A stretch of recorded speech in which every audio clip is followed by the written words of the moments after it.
Hello ಕರ್ನಾಟಕದ ಸ್ಪರ್ಧಾರ್ಥಿಗಳಿಗೆ ನಮಸ್ಕಾರಗಳು. ಈ ವಿಡಿಯೋದಲ್ಲಿ ನಾವು ಕರ್ನಾಟಕ ಅರಣ್ಯ ವೀಕ್ಷಕ ಹುದ್ದೆಗೆ ಸಂಬಂಧಪಟ್ಟಂತೆ ಓಲ್ಡ್ ಕ್ವಶನ್ ಪೇಪರ್ನ ಡಿಸ್ಕಸ್ ಮಾಡೋಣ. ಇದು 2014ರ ಕ್ವಶನ್ ಪೇಪರ್ ಆಗಿದೆ. ಅದಕ್ಕೋಸ್ಕರ ಹೊಸ್ತಾ ಬಂದಿರೋ ಸಬ್ಸ್ಕ್ರೈಬ್ ಮಾಡ್ಕೊಳ್ರಿ ಮತ್ತು ಕೊನೆವರೆಗೂ ನೋಡಿ. ಮೋಸ್ಟ್ ಇಂಪಾರ್ಟೆಂಟ್ ಕ್ವಶನ್ಸ್ ಕೂಡ ಆಗಿರ್ತವೆ. ಮೊದಲನೇ ಪ್ರಶ್ನೆ,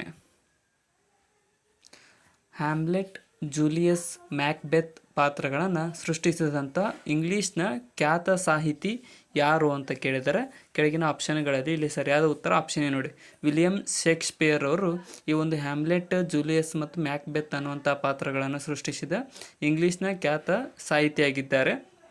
ಇನ್ನು ಬಟರ್ಫ್ಲೈ ಎಂಬ ಪದವು ಯಾವ ಕ್ರೀಡೆಗೆ ಸಂಬಂಧಿಸಿದೆ ಅಂತ ಕೇಳಿದರೆ ಈ ಒಂದು ಬಟರ್ಫ್ಲೈ ಅನ್ನುವಂತಹ ಪದ ಸಂಬಂಧಿಸಿರುವುದು ಇಲ್ಲಿ ಸರಿಯಾದಂಥ ಉತ್ತರ ಆಪ್ಷನ್ ಸಿ ಆಗುತ್ತೆ ನೋಡಿ.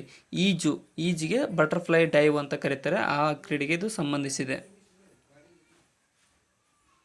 ನೆಕ್ಸ್ಟ್, ಕಾವೇರಿ ನದಿಯ ಉಗಮ ಸ್ಥಾನ ಯಾವುದಾಗಿದೆ?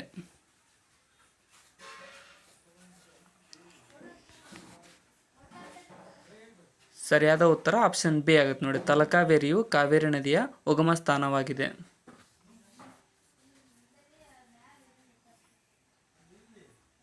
ಮೈಸೂರು ರಾಜ್ಯವು ಕರ್ನಾಟಕ ಎಂದು ಮರುನಾಮಕರಣಗೊಂಡಿದ್ದು ಯಾವಾಗ?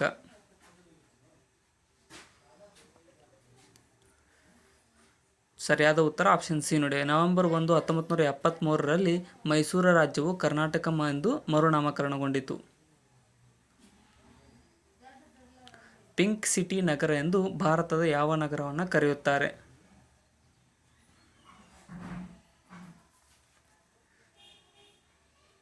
ಸರಿಯಾದ ಉತ್ತರ ಆಪ್ಷನ್ ನೋಡಿ, ಜೈಪುರವನ್ನು ಪಿಂಕ್ ಸಿಟಿ ನಗರವೆಂದು ಕರೆಯಲಾಗುತ್ತದೆ.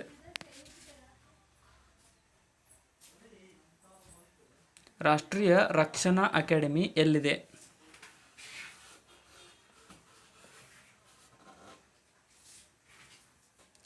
ಸರಿಯಾದ ಉತ್ತರ ಆಪ್ಷನ್ ಎ ಆಗುತ್ತೆ ನೋಡಿ. ಖಡಕ್ ವಾಸ್ಲಾದಲ್ಲಿ ರಾಷ್ಟ್ರೀಯ ರಕ್ಷಣಾ ಅಕಾಡೆಮಿಯು ಸ್ಥಾಪಿತವಾಗಿದೆ.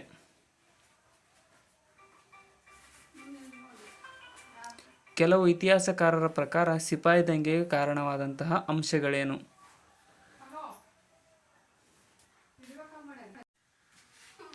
ಸರಿಯಾದ ಉತ್ತರ ಆಪ್ಷನ್ ಸಿ ನೋಡಿ. ಸೈನಿಕರಿಗೆ ನೀಡಿದ್ದ ಕೋವಿಗಳಿಗೆ ದನದ ಕೊಬ್ಬನ್ನು ಸವರಲಾಗಿತ್ತು ಎಂಬ ಅಂಶವು ಈ ಒಂದು ಸಿಪಾಯಿ ದಂಗೆಗೆ ಕಾರಣವಾಯಿತು. ಭಾರತದ ರಾಷ್ಟ್ರೀಯ ಲಾಂಛನದಲ್ಲಿರುವ ಸತ್ಯಮೇವ ಜಯತೆ ಎಂಬ ಪದಗಳನ್ನು ಯಾವ ಗ್ರಂಥಗಳಿಂದ ತೆಗೆದುಕೊಳ್ಳಲಾಗಿದೆ? ಸರಿಯಾದ ಉತ್ತರ ಆಪ್ಷನ್ ಸಿ ನೋಡಿ.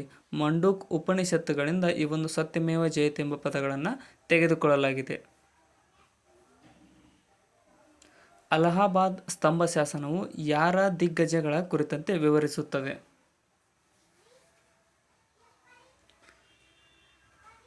ಸರಿಯಾದ ಉತ್ತರ ಆಪ್ಷನ್ ಡಿ ಆಗುತ್ತೆ ನೋಡಿ. ಸಮುದ್ರಗುಪ್ತನ ಒಂದು ದಿಗ್ವಿಜಯಗಳ ಬಗ್ಗೆ ಕುರಿತಂತೆ ಈ ಒಂದು ಅಲಹಾಬಾದ್ ಸ್ತಂಭ ಶಾಸನವು ವಿವರಿಸುತ್ತದೆ. 1975ರಲ್ಲಿ ಭಾರತದಲ್ಲಿ ತುರ್ತು ಪರಿಸ್ಥಿತಿ ಜಾರಿಗೊಂಡಾಗ ರಾಷ್ಟ್ರಪತಿಯಾಗಿದ್ದವರು ಯಾರು? ಸರಿಯಾದ ಉತ್ತರ ಆಪ್ಷನ್ ಸಿ ನೋಡಿ. ಫಕ್ರುದ್ದೀನ್ ಅಲಿ ಅಹ್ಮದ್ ರವರು 1975ರಲ್ಲಿ ತುರ್ತು ಪರಿಸ್ಥಿತಿ ಜಾರಿಗೊಂಡಾಗ ರಾಷ್ಟ್ರಪತಿಯಾಗಿದ್ದರು. ಅಯೋಧ್ಯದಲ್ಲಿ ಬಾಬ್ರಿ ಮಸೀದಿಯನ್ನು ಧ್ವಂಸಗೊಳಿಸಿದ್ದು ಯಾವಾಗ? ಸರಿಯಾದ ಉತ್ತರ ಆಪ್ಷನ್ ಸಿ ನೋಡಿ. ಡಿಸೆಂಬರ್ 6, 1992ರಂದು ಈ ಒಂದು ಅಯೋಧ್ಯದಲ್ಲಿ ಬಾಬ್ರಿ ಮಸೀದಿಯನ್ನು ಧ್ವಂಸಗೊಳಿಸಲಾಯಿತು. ದ್ವೀಪಖಂಡವೆಂದು ಯಾವ ಖಂಡಕ್ಕೆ ಕರೆಯಲಾಗುತ್ತದೆ?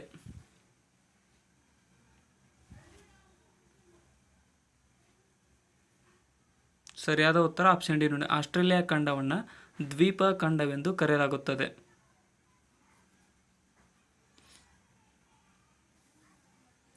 ಬಾಲಗಂಗಾಧರ್ ತಿಲಕ್ರಿಗೆ ಸಂಬಂಧಿಸಿದಂತೆ ಕೆಳಗಿನ ಯಾವುದು ಸರಿಯಾಗಿದೆ?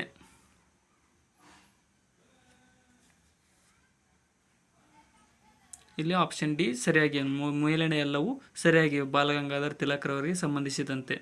ನೆಕ್ಸ್ಟ್, ಪಾಸ್ ಮಾಡ್ಕೊಂಡು ನೋಡ್ಕೊಡ್ರಿ ಇದನ್ನು. ಇನ್ನು ವಿಜಯನಗರ ಸಾಮ್ರಾಜ್ಯದ ರಾಜಧಾನಿ ಯಾವುದು ಅಂತ ಕೇಳಿದರೆ ಕೆಳಗಿನ 4 ಆಪ್ಷನ್ಗಳಲ್ಲಿ. ಸೊ ಇನ್ನೂ ಯಾರು ಸಬ್ಸ್ಕ್ರೈಬ್ ಮಾಡಿಲ್ಲ ಅಂದರೆ ಸಬ್ಸ್ಕ್ರೈಬ್ ಮಾಡಿಕೊಡ್ರಿ.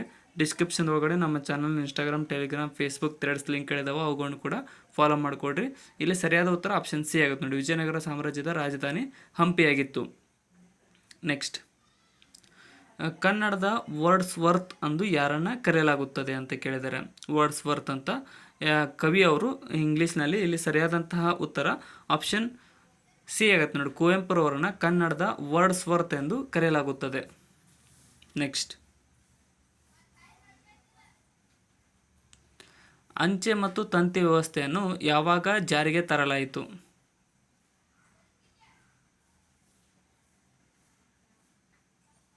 ಸರಿಯಾದ ಉತ್ತರ ಆಪ್ಷನ್ 1853ರಲ್ಲಿ ಈ ಒಂದು ಅಂಚೆ ಮತ್ತು ತಂತಿ ವ್ಯವಸ್ಥೆಯನ್ನು ಜಾರಿಗೆ ತರಲಾಯಿತು. ಗೋಬಿ ಮರುಭೂಮಿ ಎಲ್ಲಿದೆ?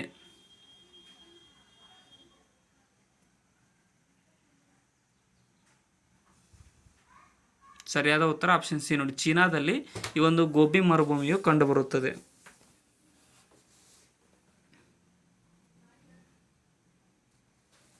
ಈ ಕೆಳಗಿನ ಪಟ್ಟಿ 1 ಮತ್ತು ಪಟ್ಟಿ 2 ಹೊಂದಿಸಿ ಸರಿಯಾದ ಉತ್ತರವನ್ನು ಪಟ್ಟಿಗಳ ಕೆಳಗೆ ನೀಡಿರುವ ಸಂಕೇತಗಳಿಂದ ಆರಿಸಿರಿ ಅಂತ ಕೇಳಿದ್ದಾರೆ.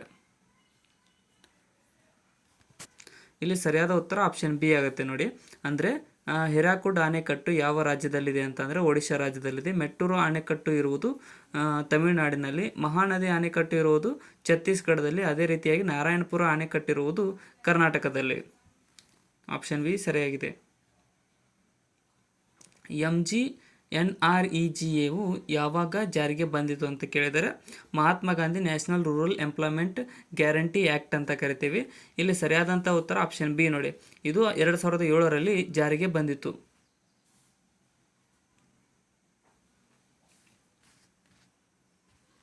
ಲಕ್ಷ್ಮೀ ನಿವಾಸ್ ಮಿತ್ತಲ್ ರವರು ಯಾವ ಕ್ಷೇತ್ರದಲ್ಲಿ ಅತ್ಯಂತ ಹೆಸರುವಾಸಿಯಾಗಿದ್ದಾರೆ?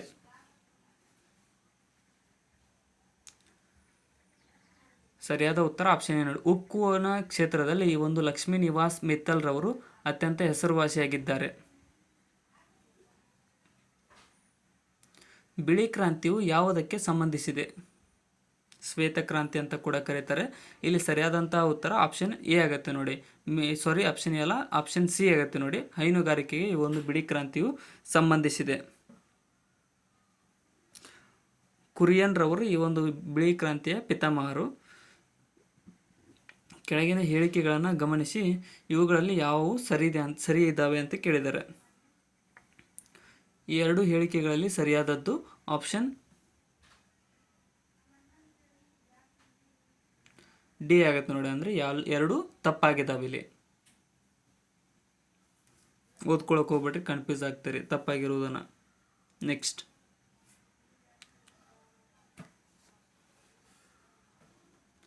ಗಣಕಯಂತ್ರದಲ್ಲಿ ಕಾಣುವ ಮಾಹಿತಿಯನ್ನು ಯಥಾವತ್ತಾಗಿ ಕಾಗದದ ಮೇಲೆ ಮುದ್ರಿಸಲು ಯಾವ ಉಪಕರಣವನ್ನು ಬಳಸಲಾಗುತ್ತದೆ? ಸರಿಯಾದ ಉತ್ತರ ಆಪ್ಷನ್ ಸಿ ನೋಡಿ. ಪ್ರಿಂಟರನ್ನು ಬಳಸಲಾಗುತ್ತದೆ. ಗಣಕಯಂತ್ರದಲ್ಲಿ ಕಾಣುವ ಮಾಹಿತಿಯನ್ನು ಯಥಾವತ್ತಾಗಿ ಮುದ್ರಿಸಲು ಪ್ರಿಂಟರನ್ನು ಬಳಸಲಾಗುತ್ತದೆ. ವೆಬ್ ಪುಟಗಳಲ್ಲಿ ಡ್ಯಾಶ್ಗಳನ್ನು ಸೇರಿಸಬಹುದಾಗಿದೆ.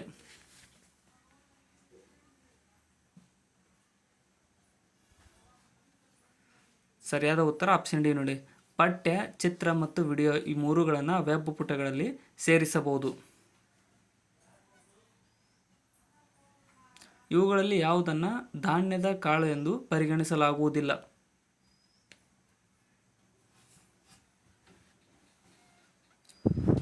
ಸರಿಯಾದ ಉತ್ತರ ಆಪ್ಷನ್ ಸಿ ನೋಡಿ. ಸಬ್ಬಕ್ಕಿಯನ್ನು ಧಾನ್ಯದ ಕಾಳು ಎಂದು ಪರಿಗಣಿಸಲಾಗುವುದಿಲ್ಲ. ಸೊ ಇಲ್ಲಿಗೆ ಈ ಕ್ವಶನ್ ಪೇಪರ್ನಲ್ಲಿರ್ತಕ್ಕಂಥ GK ಪ್ರಶ್ನೆಗಳು ಮುಕ್ತಾಯಗೊಂಡಿವೆ. ಮತ್ತು ಅದೇ ರೀತಿಯಾಗಿ ಹೆಚ್ಚು ಪ್ರಶ್ನೆ ಪತ್ರಿಕೆಗಳನ್ನು ನಾವು ಡಿಸ್ಕಸ್ ಮಾಡ್ತೀವಿ. ಅದಕ್ಕೋಸ್ಕರ ಸಬ್ಸ್ಕ್ರೈಬ್ ಮಾಡಿಕೊಡ್ರಿ. ಆದಷ್ಟು ಈ ವಿಡಿಯೋ ನಿಮ್ಮ ಫ್ರೆಂಡ್ಸ್ಗೂ ಕೂಡ ಶೇರ್ ಮಾಡಿ. ಮತ್ತು ಕಮೆಂಟ್ ಸೆಕ್ಷನ್ದಲ್ಲಿ ಏನಾದರೂ ತಪ್ಪು ಅನಿಸಿದರೆ ಕಮೆಂಟ್ ಕೂಡ ಮಾಡಿ. Thank you so much.